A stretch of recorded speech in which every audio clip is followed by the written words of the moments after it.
Haleluya, haleluya. Shalom. Shalom. Kita bersyukur kepada Tuhan atas kebaikannya bagi kita, di mana anugerahnya, kemurahannya, kebaikannya, kesetiaannya senantiasa menyertai kita dimanapun kita berada. Haleluya.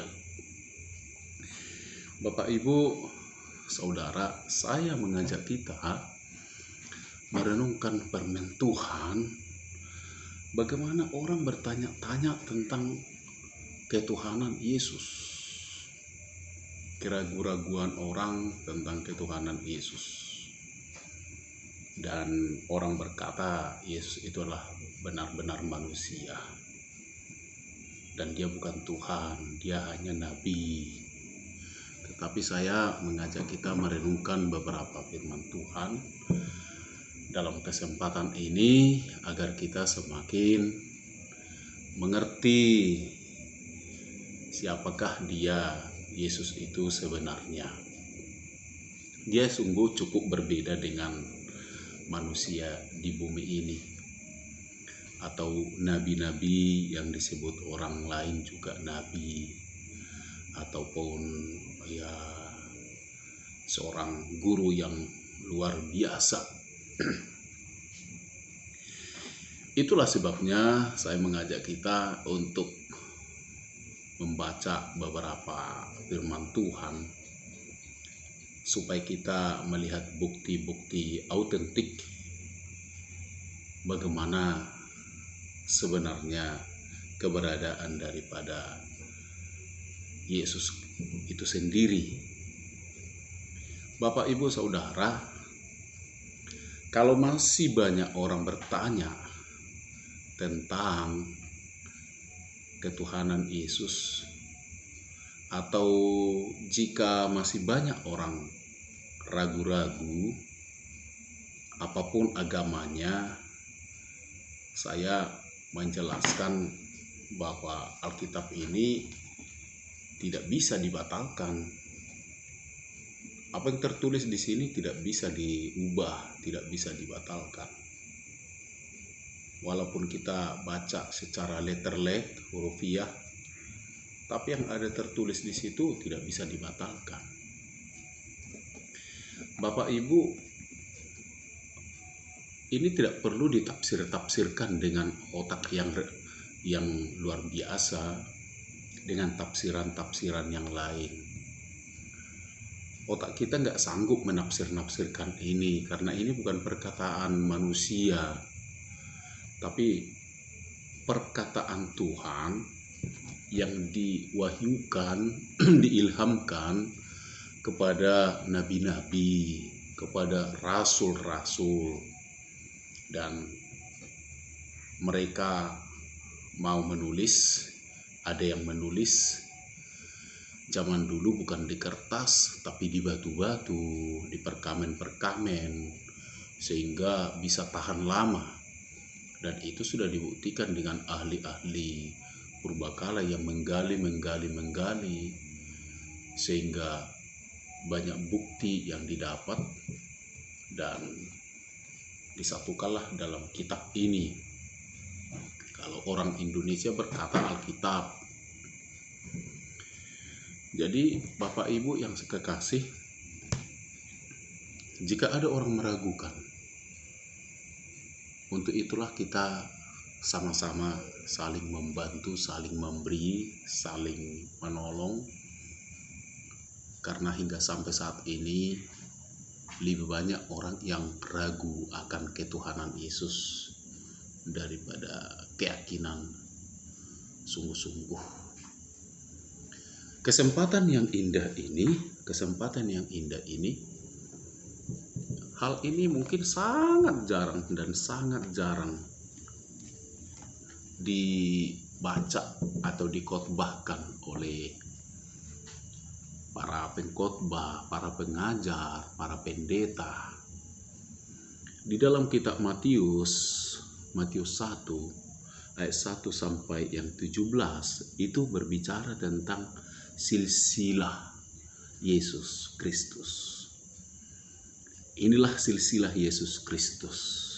anak Daud, anak Abraham, Abraham memperanakkan Ishak, Ishak memperanakkan Yakub, dan selanjutnya sampai kepada bagaimana Eliezer memperanakkan Matan, Matan memperanakkan Yakub, Yakub memperanakkan Yusuf, suami Maria. Ada 42 keturunan dari pada Abraham sampai kepada Yesus. Ada 42 keturunan. Saya ingin bertanya dan coba direnungkan. Adakah masih manusia yang mengetahui silsilahnya sampai 42 keturunan? Misalnya orang Batak. Masih adakah orang Batak yang tahu silsilahnya sampai 42 keturunan? Dan tertulis jelas nama anaknya, si Anu punya anak ini, anaknya ini, anaknya ini. Tapi Yesus Kristus jelas punya silsilah dan tertulis hingga sampai saat ini. Jadi ini adalah bukti autentik bahwa benar-benar Yesus itu dilahirkan dengan keturunan yang terperinci. Bukan seperti orang-orang lain, ada katanya yang dilahirkan di contoh. Nah, katanya dilahirkan di pusuk buhit. Siapa yang melahirkan nggak tahu kita. Turun dari atas, dari surga atau dari mana? Karena nggak dikatakan turun dari surga, hanya dikatakan turun dari atas. Kalau Yesus memang jelas-jelas dilahirkan secara manusia, bahkan tertulis garis keturunannya ada 42 garis keturunan. Kalau hitung-hitung satu keturunan 30 tahun, ada sekitar hampir 1500 tahun sebelumnya garis keturunan masih tertulis sampai Yesus Kristus.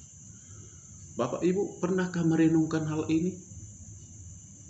Kenapa Matius 1 ini jarang dikhotbahkan? Karena tidak mengerti. Walaupun orang Batak tahu silsilah dan selalu menulis silsilahnya,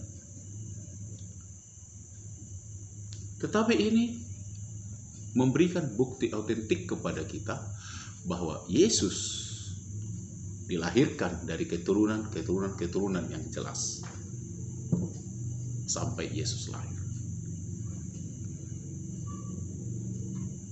Yesus benar-benar dilahirkan dari manusia.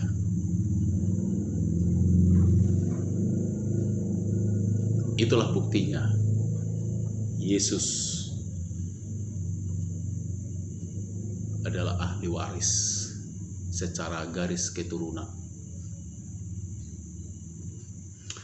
Jadi Yesus jelas-jelas lahir 100% sebagai manusia. 100% dilahirkan. Dan saya juga akan memberikan bukti autentik bahwa Yesus itu Tuhan.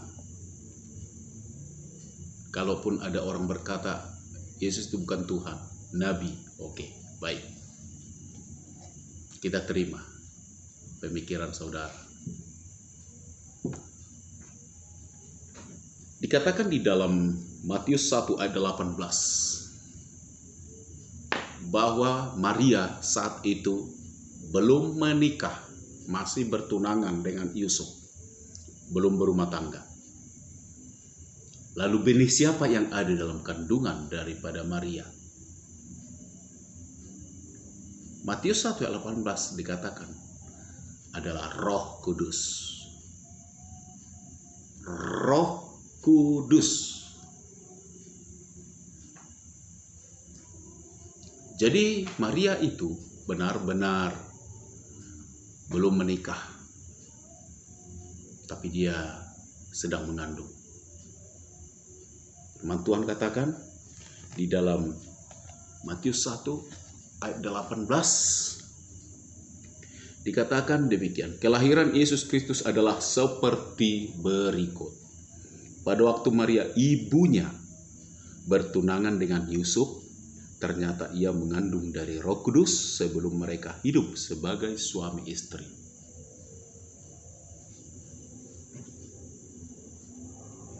Sebelum mereka suami istri, Maria sudah mengandung.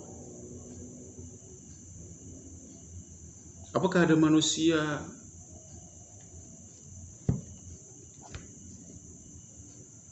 melahirkan tidak ada laki-laki? Apakah ada seorang perempuan mengandung tidak ada yang membuahi?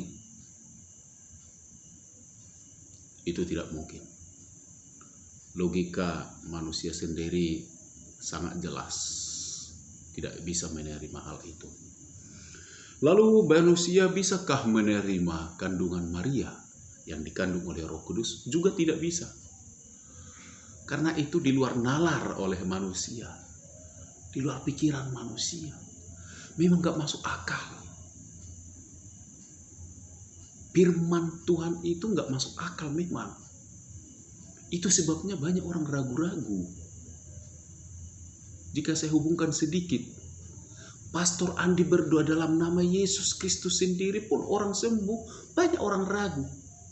Orang Kristen sendiri ragu. Ragu bahwa masih ada mujizat. Kembali kita kepada firman Tuhan tadi. Bahwa Roh Kudus yang memberi kandungan Maria itu.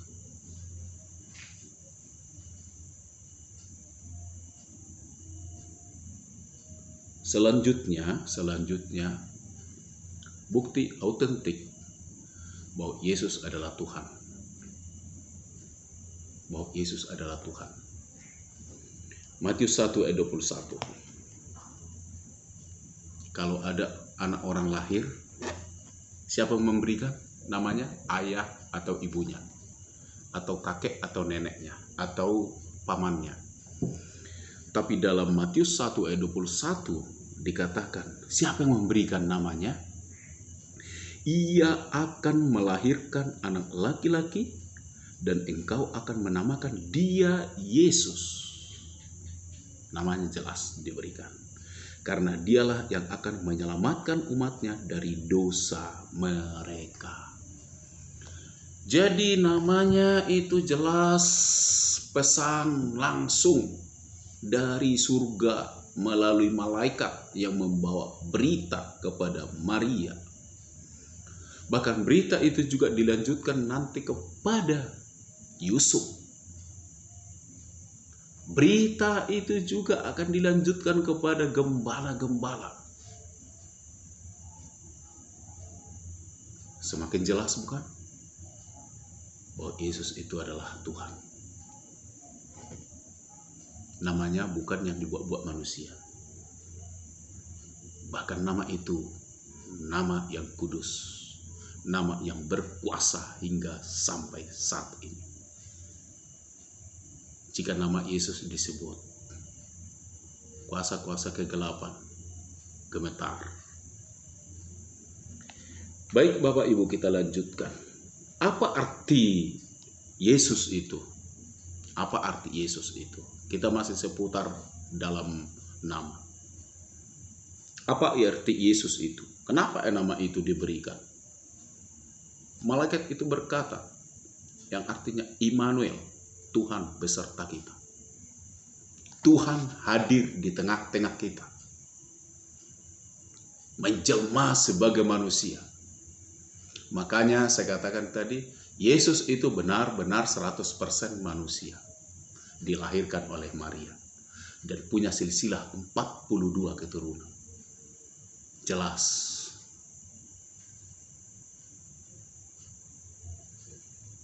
Yang ketiga, bukti ketuhanan Yesus adalah kelahiran Yesus, kehadiran Yesus, kedatangan Yesus sebagai manusia telah dinubuatkan dalam kitab Yesaya 7:14. Ribuan tahun yang lalu sudah dinubuatkan akan lahir. Dan di dalam kitab Yesaya 7:14 itu juga dikatakan Immanuel. Immanuel, kembali nama itu diingatkan. Tuhan beserta kita. Tuhan beserta kita.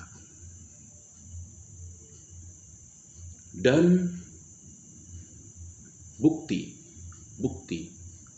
ketuhanan Yesus itu ada lagi. Yang keempat, lahir diberikan sebuah tanda kepada orang Majus. Orang Majus melihat tanda bintang jauh di atas. Dan orang Majus ini adalah orang yang luar biasa mengerti arti-arti dari perbintangan. Mereka bukan orang-orang sembarangan. Dan mereka sangat tahu itu. Sama seperti orang-orang. Kalau katanya bintang Sagittarius, apa artinya? Bintang Leo, bintang Scorpio, apa artinya? Mereka tahu. Jadi kelahiran Yesus itu diberikan tanda. Apakah ada manusia diberikan tanda waktu dia lahir? Oh, bulan akan menjadi redup, maka lahirlah seorang anak, dan di sana, dan nanti akan dibuat namanya begini. Tidak ada hingga sampai saat ini. Tidak ada. Nabi-nabi sendiri pun tidak ada tanda kelahiran. Contoh Nabi Musa tidak ada tanda kelahiran. Tapi begitu dia lahir, saat itu orang-orang Israel dalam pembuangan, dalam tahanan, dalam tekanan, dan dalam ancaman. Makanya Musa dibuang. Bukan karena tanda. Tapi kalau Yesus lahir ada tanda bintang. Dan bintang itu dilihat orang Majus. Orang Majus mengerti, oh, kalau ada bintang seperti ini bukan biasa-biasa ini. Ini arti kelahiran. Bintang ini arti kelahiran. Dan sepertinya bintang ini sangat berbeda dengan bintang-bintang yang lain. Berarti ini sepertinya orang luar biasa yang lahir ini. Di manakah gerangan? Dan mereka tahu dan pernah mendengar tentang nubuat. Oh, akan lahir seorang raja di Bethlehem. Mereka berbincang-bincang. Akhirnya mereka mencari. Dengan tuntunan bintang tersebut, mereka sampai di tujuan. Sampai menemukan Yesus dibaringkan. Bapak Ibu selanjutnya, setelah kita mengetahui yang keempat bahwa mereka melihat bintang, itu di dalam Matius 2 ayat 2. Matius 2 ayat 2 dikatakan demikian. Dan bertanya-tanya, di manakah dia? Di manakah dia? Raja orang Yahudi yang baru dilahirkan itu, kami telah melihat bintangnya di timur. Jadi perhatikan kata-katanya. Kami telah melihat bintangnya di timur dan kami datang untuk menyembah dia. Tanda-tanda ketuhanan Yesus. Bukti autentik ketuhanan Yesus. Yang kelima, dia disembah. Masih bayi baru lahir sudah disembah. Biasanya raja setelah duduk di atas tahta baru disembah. Kalau dia masih pangeran, artinya raja belum menyerahkan kerajaan kepada keturunannya, kepada pangeran-pangerannya, maka pangeran-pangeran itu tidak disembah, hanya dihargai, dihormati. Tetapi kalau Yesus masih baru lahir, sudah disembah. Dan yang menyembahnya bukan orang-orang biasa-biasa, orang Majus yang mengerti perbintangan, ahli-ahli dalam pengetahuan. Mereka menyembah. Pada saat mereka menyembah, berikut mempersembahkan korban sebagai upeti dalam ketundukan mereka kepada raja yang layak menerimanya. Jadi Bapak Ibu, adakah seorang anak raja lahir langsung disembah? Tidak ada. Siapa lagi yang menyembah mereka? Gembala-gembala. Di dalam Lukas 2 ayat 12. Lukas 2 ayat 12. Berita dari malaikat kepada gembala-gembala bahwa telah lahir seorang yang luar biasa.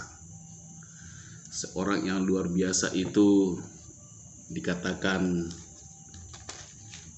lahirnya dalam kondisi yang sangat mengerikan secara manusia.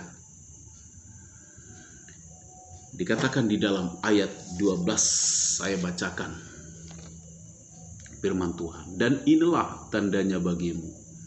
Kamu akan menjumpai seorang bayi dibungkus dengan lampin dan terbaring di dalam palungan. Dan malaikat-malaikat itu pergi mencari. Itulah tandanya. Baru lahir, sudah disembah. Beri lagi upeti oleh orang Majus. Demikian juga para gembala-gembala, mereka berkata, marilah kita pergi ke Bethlehem untuk melihat apa yang terjadi di sana. Seperti yang diberitahukan Tuhan kepada kita. Seperti yang diberitahukan. Jadi berita dari malaikat sudah ada kepada mereka. Lalu mereka cepat-cepat berangkat dan menjumpai Maria dan Yusuf, dan bayi itu sedang terbaring di dalam palungan. Dan ketika mereka melihatnya, mereka memberitahukan apa yang telah dikatakan kepada mereka tentang anak itu. Haleluya, haleluya. Mereka heran.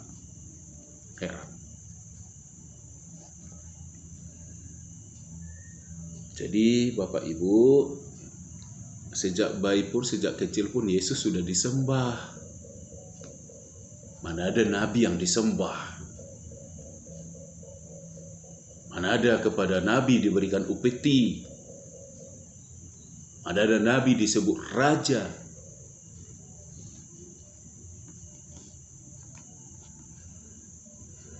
Kita lanjutkan. Yang keenam, bukti kelahiran Yesus bahwa dia adalah Tuhan. Raja Herodes pun takut. Saat itu raja yang berkuasa saat itu adalah Herodes. Ketakutan, gemetar, bahkan ingin membunuh supaya tidak ada punya saingan. Raja Herodes gentar dan takut. Dalam kitab Matius jelas dikatakan Herodes menyuruh kepada orang-orang Majus itu, pergilah, selidikilah keberadaannya. Setelah engkau mengetahuinya, kembalilah kemari, laporkan kepada saya. Ternyata kepada orang-orang Majus, malaikat sudah menyampaikan, jangan kembali, karena Herodes akan membunuh anak itu. Lalu orang Majus pergi, tidak kembali, dan Herodes membuat satu maklumat. Setiap anak laki-laki umur 2 tahun ke bawah, bunuh selesaikan. Selesaikan semuanya. Korban keganasan daripada Herodes terbukti tangisan di mana-mana, ratapan di mana-mana. Seorang raja takut kepada raja yang lahir yang masih bayi.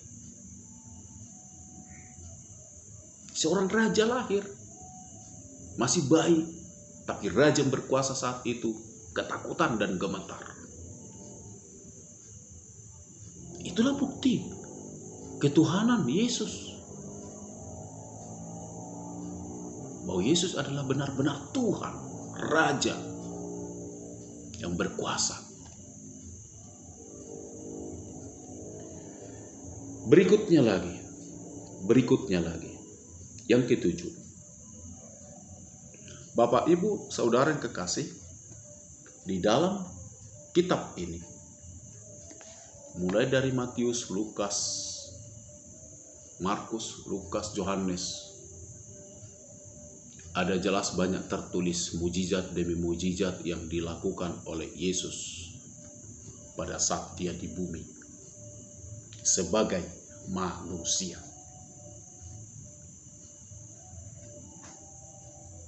Dan bukti itu tertulis sampai saat ini. Dan juga bukti itu benar-benar terbukti hingga sampai saat ini, walaupun Yesus tidak lagi di bumi, hanya mengandalkan nama Yesus, maka kesembuhan terjadi. Itu sudah terjadi di mana-mana, dari dahulu hingga sampai sekarang. Kuasa-kuasa kegelapan pun gemetar jika hamba-hamba Tuhan, pendeta-pendeta menyebut nama Yesus. Terjadi ketakutan, terjadi kegoncangan. Orang-orang yang terikat dengan setan iblis akan terlepas bebas.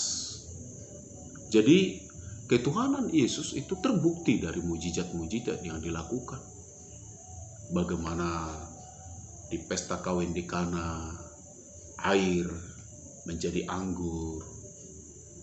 Bagaimana seorang yang kerasukan setan, yang diikat oleh iblis, setan dan segala macam, digerasa,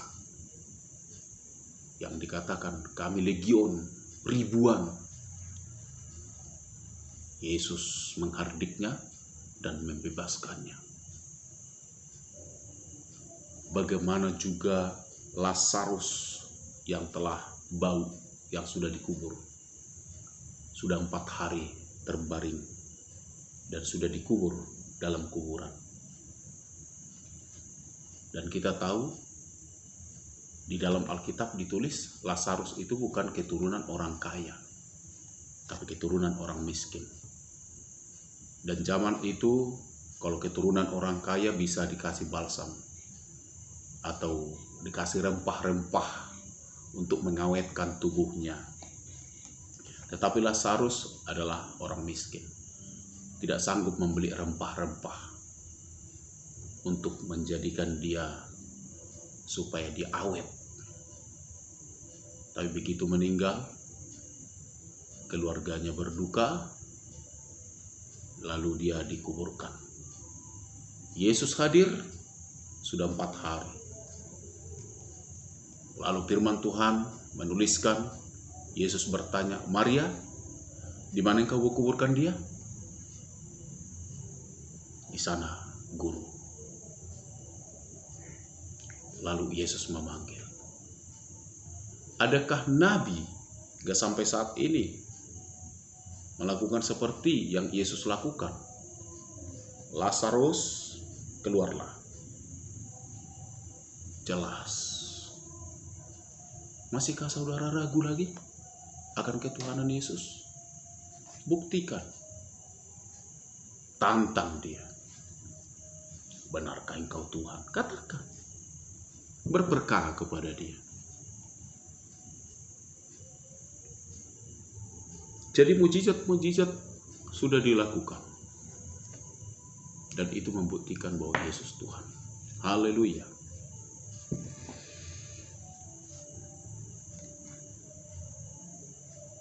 Selanjutnya membuktikan bahwa Yesus adalah Tuhan.